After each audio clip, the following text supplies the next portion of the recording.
On a dark Missouri Boot Heel highway lit up by blue and red, Michelle Anders said one of her last words. Please. Oh my God. God help me. Her sister Michelle says the mother of two was fun-loving and caring. Now she is gone. I get to spend the rest of my life without her. And so do her children, you know. She doesn't get to see them get married. She doesn't get to be a grandmother. She doesn't get to be anything because of them. Shortly before midnight in July last year, not far from the Arkansas border, Dunklin County Sheriff's Deputy Joseph Philpott, seen on video, and his partner were dispatched for a woman lying near the road. Do you need an ambulance first and foremost? No, I've been there, done that. Obscured from view, Michelle tells him she's been beaten. I'm trying to get away from him because... Who's him? The person who did this to me, okay? When she sits up, Deputy Nicholas Cobb, whose video is on, sees she is hurt. Michelle, at times struggling to talk, she tells them she's walking from Little Rock to Chicago. She's already been to a hospital, has papers on her showing she has a broken shoulder blade. The knot on your head looks fresh. Yeah, these are new. What happened there? After the fact that it happened, you know, I didn't press any more charges. I'm just trying to get away from him. In their official reports, both Cobb and Philpott say Michelle did not appear to be intoxicated, was not slurring her words nor stumbling, but they noted a bottle of alcohol sticking up from her purse. Philpott's body camera is not on. Cobb is in his car for much of the encounter. When Cobb gets back out, Michelle is holding her arm. So where are you wanting to go? It's what I'm trying to get from you. Are you just going to live out on the street? What? No, I'm not a street person, sir. So what is your goal? What are you trying to get to? She tells them she has no phone, no Google Maps. In his report, Philpott says she told him she did not have any money, so he told her the nearest town was a few miles away. Would you guys mind just dropping off here? Our policy normally is we don't give rides, but let me check something real quick. In a whispered side conversation, Philpott asks Cobb, Not really. She said she walked from Little Rock to here. She can walk. keep walking, they tell her. Stay off this white line, or you're probably gonna get run over. There's another gas station up the road about 2 miles, so. Can you please take me there? We can't give you a ride. I don't have enough room to put all your stuff in my car.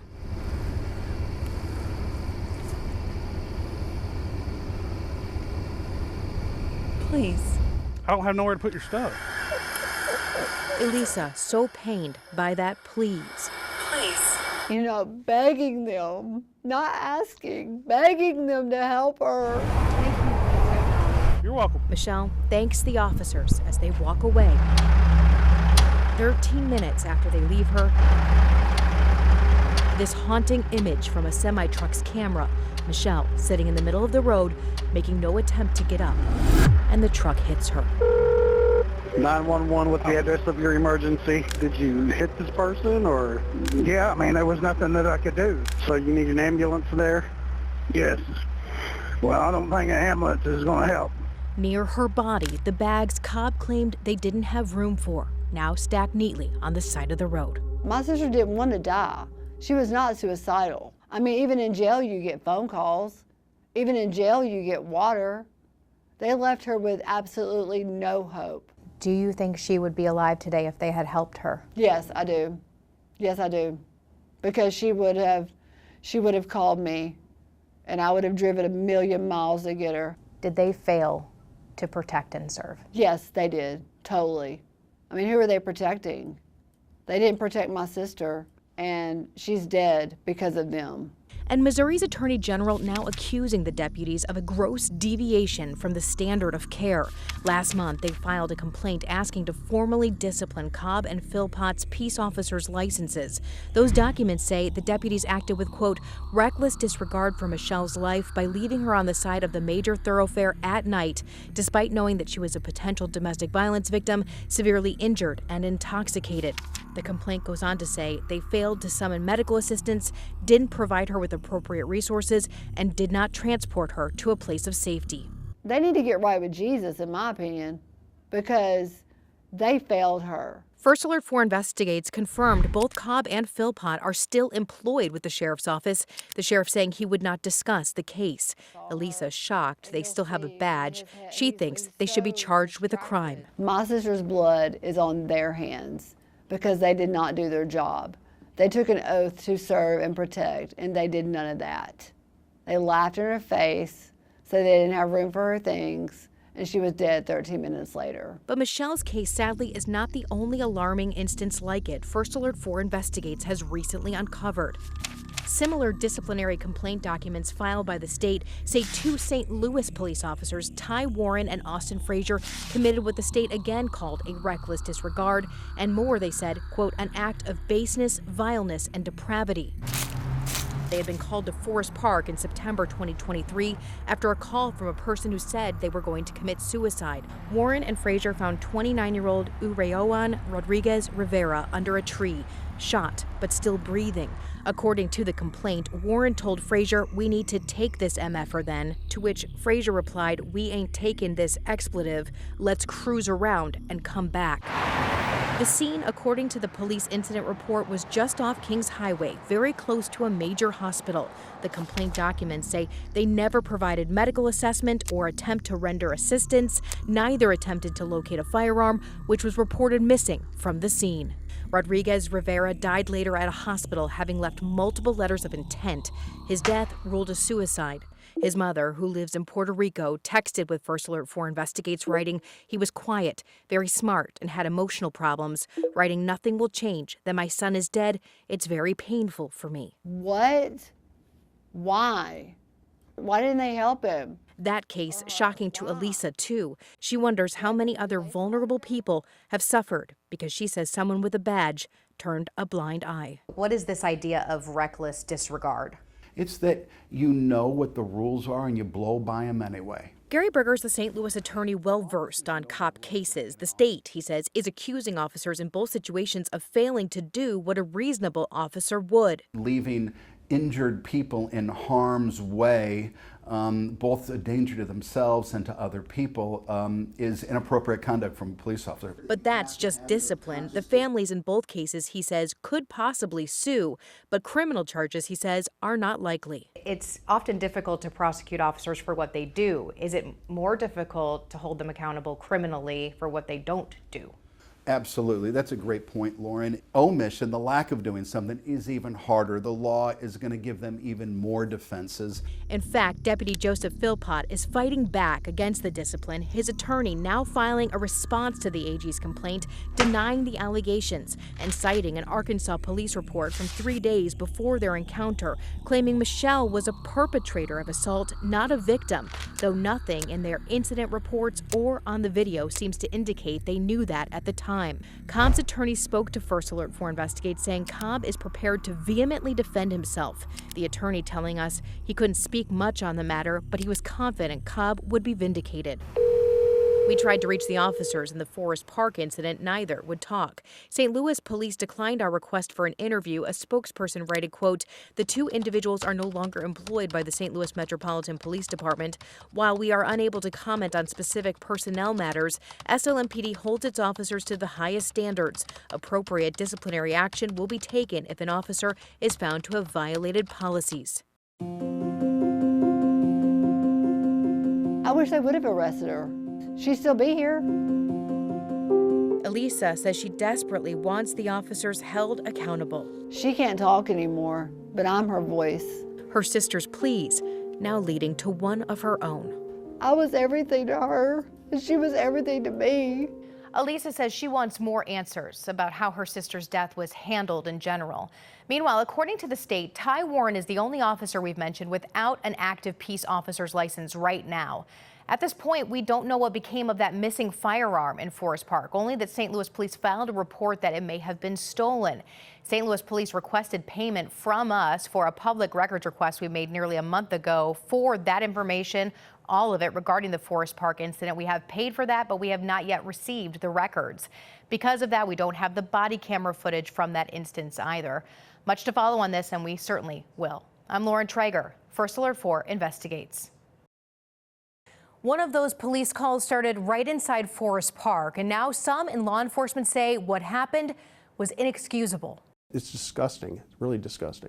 Former St. Louis County Police Chief Tim Fitch, now a police consultant, says the state's complaints against two former St. Louis city officers showed a reckless disregard for a human's life. Clearly, they're in the wrong line of work, at least they were at that time. Disciplinary complaint documents filed by Missouri's Attorney General say two former St. Louis police officers, Ty Warren and Austin Frazier, committed what the state called a reckless disregard and more, an act of baseness, vileness, or depravity.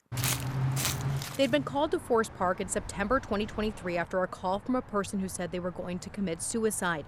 Warren and Frazier found 29-year-old Urayoan Rodriguez Rivera under a tree, shot but still breathing. According to the complaint, Warren told Frazier, "We need to take this MFer then," to which Frazier replied, "We ain't taking this expletive. Let's cruise around and come back." The scene, according to the police report, was just off Kings Highway, right near a major hospital. The complaint documents say they never provided medical assessment or attempted to render assistance. Neither attempted to locate a firearm, which was reported missing from the scene. Rodriguez Rivera died later at a hospital, having left multiple letters of intent. His death ruled a suicide. Fitch says what the officers are alleged to have done was far from what any other reasonable officer would do. You know, you get callous, you really do. That's not an excuse, by the way. If you ever get to that point where you don't care about your fellow human being, your fellow man, it's time to get out of the profession. It's time to get out and go do something else, go sell cars or whatever it is you're going to do. But the thought that they could see a person shot, know they're alive, know they're breathing, and then walk away, it's really rather disgusting. The officers were taken off the force not long after the incident last year. Neither responded to our request for comment. First Alert 4 Investigates is still waiting for a full police report and body camera video from that time. St. Louis police say they cannot comment on the matter specifically, but a spokesperson told us, in general, our officers are held to the highest standards. We trust them with a badge. We trust them with a service weapon. We trust them with arresting people.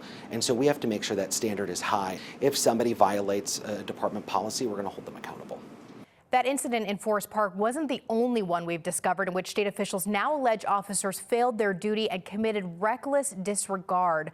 Another case that has to do with a woman who was walking down a dark Missouri highway, her sister wanting accountability.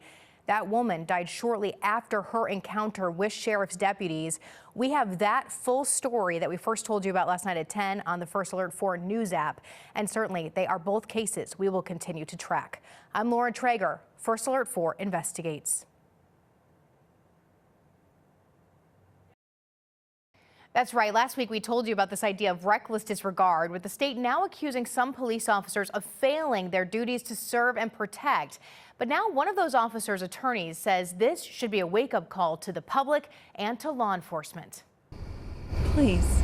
That was one of Michelle Anders' last words. Shortly before midnight in July last year, not far from the Arkansas border, Dunklin County Sheriff's Deputy Joseph Philpott, seen on video, and his partner were dispatched when Anders was seen lying near the road. Do you need an ambulance first and foremost? No, I've been there, done that. Obscured from view, Anders tells him she'd been beaten. I'm trying to get away from him because... Who's him? The person who did this to me, okay? She tells them she has no phone. In his report, Deputy Philpott says she told him she did not have any money. He told her the nearest town was a few miles away. Would you guys mind just dropping it off here? Our policy normally is we don't give rides, but let me check something real quick. In a whispered side conversation, Philpott asks Deputy Nicholas Cobb. Not really. He said she walked from Little Rock to here. This is bull. She can walk. Okay. Stay off this white line, or you're probably gonna get run over. There's another gas station up the road about 2 miles, so. Can you please take me there? We can't give you a ride. I don't have enough room to put all your stuff in my car.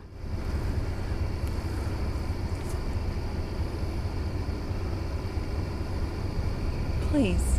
I don't have nowhere to put your stuff. 13 minutes after they leave her, this haunting image from a semi-truck's camera. Michelle sitting in the middle of the road, making no attempt to get up, and the semi hits her.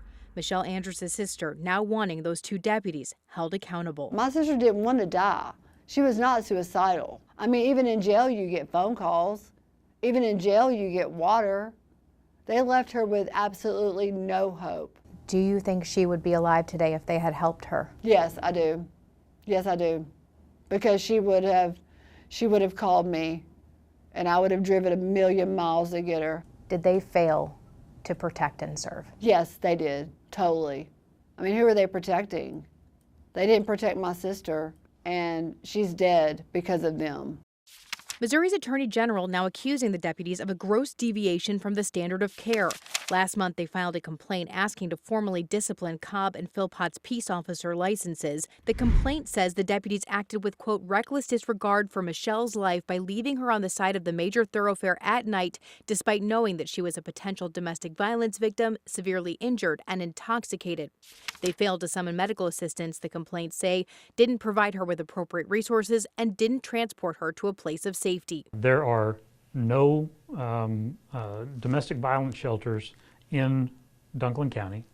There are no social workers. There's nowhere for him to have taken this lady. Russ Oliver now represents Deputy Philpott. He says they had no reason to believe Anders was intoxicated, and she refused medical service. He says deputies cannot give every person a ride in a county that covers hundreds of square miles. It's some extreme armchair quarterbacking that we're doing to these officers, and it's wholly inappropriate. It's not fair to them in the situation that they were in that night. What they did was a reasonable course of action. Philpott, he says, is a dedicated public servant who had no reason to believe Anders would hurt herself. I think that it's abhorrent that the Department of Public Safety would even consider reprimanding him for this. At the very least, she was clearly intoxicated. You could tell that from the body camera footage.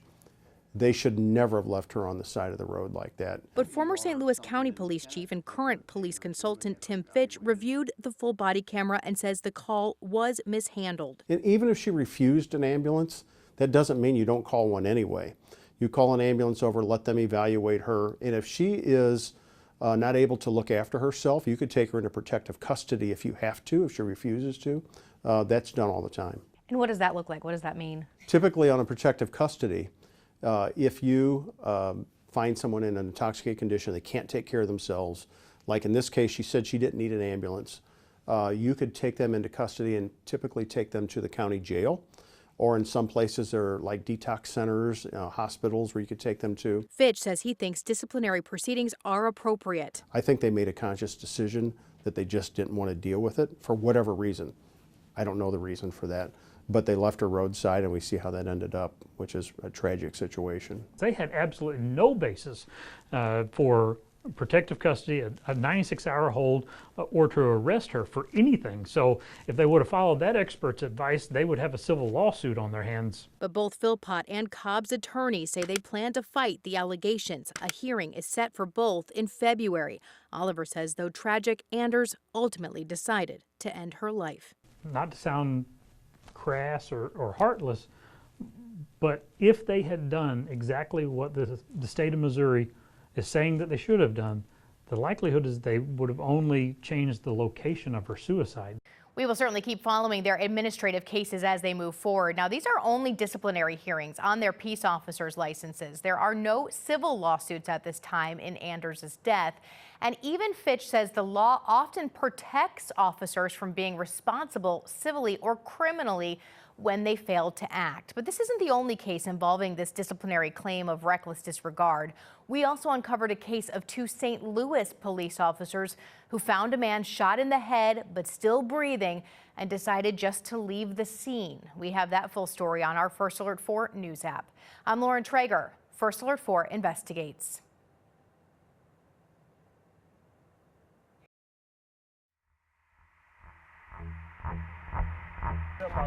"5 seconds is the time it takes for two officers to find what they've been called to look for. Damn, he right there.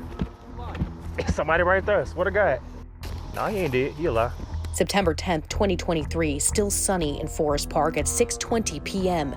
A man lying on the ground, shot, but still breathing. He shoot himself in the head? I don't know. That's now former SLMPD officer Austin Frazier. He is not wearing a camera. It's his partner, Ty Warren's, that is rolling. Together, they make a decision. We had to take this motherfucker then. We ain't taking this shit. I ain't taking 30 minutes. Let's cruise around and come back. A minute and 10 seconds on scene, changing lives forever. Laughing as they walk away from a person and the public who needed them to protect and serve. It's disgusting. It's really disgusting. Former St. Louis County Chief Tim Fitch, now a police consultant, had been appalled when we'd first shown him disciplinary complaint documents filed by Missouri's Attorney General, which accuse Warren and Frazier of what the state calls a, quote, reckless disregard for the safety of the public and another person. And now we've shown Fitch the officer's body camera videos obtained through a public records request. Certainly, it's even more disturbing just watching the video. St. Louis police had been called to Forest Park after a call from a person who said they were going to take their own life. Later learning it was 29-year-old Urayuan Rodriguez Rivera. Disciplinary complaint documents say Frazier and Warren arrived on scene and located the man lying under a tree, shot in the head. Neither attempted to render any assistance, neither requested medical assistance, and neither, complaint documents say, attempted to locate a firearm. Let's cruise around and come back. Instead, they simply leave, and Warren turns off his camera. But about 10 minutes later, they come back to Forest Park and pretend they hadn't already been there. 522 priority. Go ahead. Have EMS respond for one subject, not conscious but breathing, barely. A third responding officer immediately calls in the scene. Yeah, he's snoring. Assessing the wounds. The man's breathing, so agonizing, it's like a gasping for air. Where's the gun at? That third officer immediately notices something isn't right. You got a gun? Can't see one. As others arrive, they know to secure the perimeter. Hey, start it way up there and do the whole thing. Throughout several officers' body camera videos, you see them putting up yellow crime scene tape. Priority with privacy curtains. We're in a very exposed area of Forest Park. Calling to block the victim from view in the busy park and keep others away. Got a pulse still? They follow protocol. Yeah, he's breathing. He got a pulse. And attempt to help. Super weak, but I feel it. Even when they know it's bad. There's not much we can do. Shoot. Yeah, we're going. He still got a pulse. So those officers did their jobs, and they do their jobs well. Guy down there by the tree, see a gunshot wound through and through. Labored breathing. EMS officials take Urayuan to the hospital, but he does not survive. You've got to wonder if they would have done something right then and there, could he have survived? Certainly when you turn your back and walk away, the chances of that person surviving is going down dramatically by the second. To you, is it just so wrong on its face? Yes, absolutely. That's not how most officers would respond to a call like that. In fact, Fitch says he can think of only one thing. I think it's just pure laziness is what it was. On video this time, Warren and Frazier walk away again, leaving their fellow officers to handle it now. You know, it's up. Warren and Frazier just left. Why? I don't know. Nearly every officer acknowledges the obvious. How is it a suicide with no gun? ECU is here, so he probably already has the gun. Nope, no gun. Gun's gone. What do you mean gun's gone? The gun is gone. So he could have shot himself, somebody came over and took his shit. I mean... Wouldn't shock me. Maybe somebody dumped him. You never know. I mean, there's... St. Louis. Unless somebody picked it up and chucked it somewhere. Ultimately, the case was ruled a suicide. Urayuan had a history of suicidal ideations and had left notes of intent. Still, Fitch says it's very concerning that to this day, no one knows where that gun is, possibly left unsecured by Frazier and Warren. That's something that they should have done and they didn't do. Did they endanger the safety of other people? Quite possibly, by not securing that firearm, and they certainly could have endangered the life of the individual. St. Louis police declined to provide an interview for this story, saying they cannot comment on specific personnel matters, but writing that, quote, appropriate disciplinary action will be taken if an officer is found to have violated policies. Urayuan's mother lives in Puerto Rico. She cannot believe what our reports have been revealing, telling us in a text message it was a, quote, lack of humanity, saying more, quote, I hope the full weight of the law falls on these so-called police officers. The state has sought to discipline their peace officer licenses, and Fitch says a lawsuit is possible, but criminal charges, he says, are very unlikely. They just didn't act at all, which is certainly shameful, but Criminal? Probably not. No, he ain't dead. He alive. It is the body camera video, which we should appreciate, Fitch says. The video that told the whole story. Video that's there to protect the officers and also the public. A supervisor reviewing the body camera video was the one that discovered that it wasn't handled properly and did initiate an investigation. And that's the way it's supposed to work. We ain't taking this. Ain't taking 30. That video telling us what truly happened. Let's cruise around and come back. Capturing what otherwise was concealed, the inactions of 2 officers.